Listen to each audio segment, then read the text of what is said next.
In other news tonight, the civil case of a sexually abusive priest and the church accused of robbing a youth of his innocence is underway in Scranton, and the judge describes the proceedings as complicated.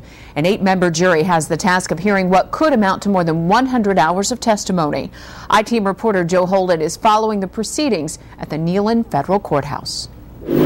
Secretaries and housekeepers from a Roman Catholic parish in the Diocese of Scranton testified they suspected something was wrong, but the Catholic Church never did anything about it.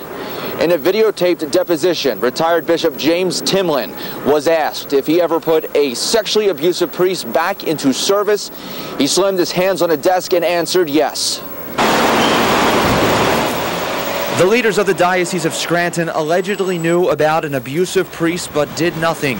Questions were raised about disgraced former priest Al Liberatore dating back as far as 1997, and it said the church moved him around and repeatedly ignored red flags of misconduct and abuse.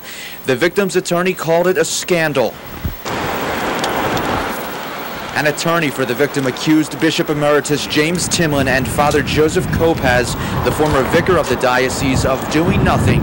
Confidential church records shown in court pinned patterns of abuse by Liberatore.